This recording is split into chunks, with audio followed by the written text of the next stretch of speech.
것도 뭐 자주 하는 것들이니까 1년에 딱 한 번 각 해당 부처가 어떻게 일을 잘하고 있는지를 우리가 감독하는 감사하는 그런 그 절차입니다. 근데 이거 한번 뭐 넘어가면 또 1년 그냥 땜빵한다라는 식으로 생각해서는 안 된다는 말씀 먼저 하나 드리고요.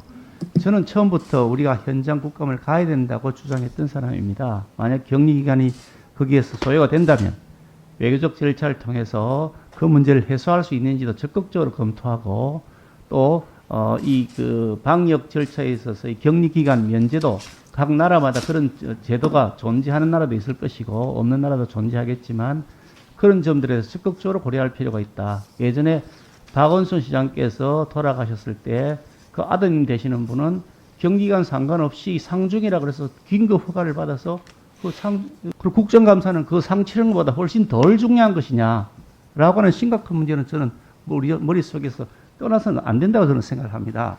그래서 현장 국감을 가야 된다고 생각하고 있고 그렇게 했으면 좋겠다 생각했는데 여러 가지 사정 때문에 간사간 협의해서 화상 국감을 하는 형태가 일부 대부분 다 반영이 되어서 한편 아쉽긴 합니다만 그럼에도 불구하고 또 그마저도 출석하지 않을 이유를 자꾸 찾는 것은 바람직하지 않다.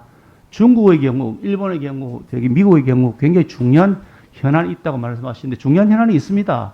그렇기 때문에 국정감사는 더욱 중요한 겁니다. 다만 방역이라는 절차 자체를 우리가 무시할 수는 없으니 그 절차를 존중하되 그것이 예외 사유에 존재할 수 있는 것인지 그런 것들을 충분히 검토해서 할 수 있는 법에 대해서 최대한 그 대사님이 참석하시는 것을 기본적으로 해서 합의는 했습니다. 다만 저희가 가장 우려하는 부분은 방역 수칙을 반드시 준수하셔야 되고요. 준수하는 기간 동안에 외교적인 공백이 발생하는지 안 하는지는 해당 국가의 대사님이 정무적인 판단을 통해서 결정할 문제라고 봅니다. 그 우려가 있음에도 불구하고 국내 국감에 참석하시는 문제에 대해서는 만약에 어떤 문제가 생겼을 때는 정말 외교부가 책임지셔야 된다고 저는 보거든요.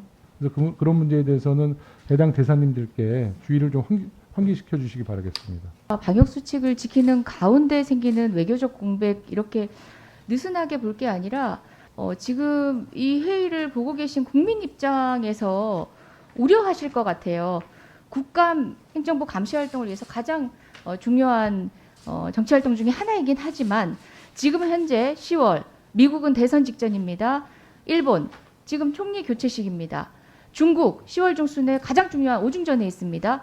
이런 상황에서 국회에 하루 출석하기 위해서 뭐 많게는 3주 공백을 각오하고 대사가 들어온다. 국민이 좀 염려하실 것 같아요. 그리고 하지 않을 경우에 할 수 있는 행위를 생각하면 화상회의인데요.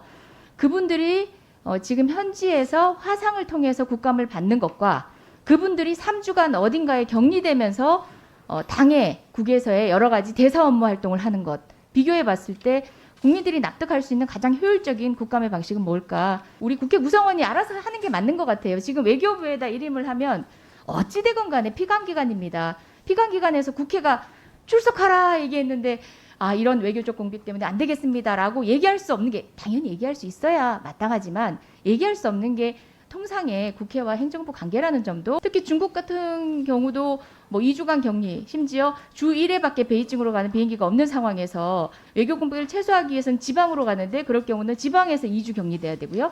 일본 같은 경우 지금 관계도 이런 상황이지만 대사가 모처에 2주간 필수 격리를 해야 됩니다.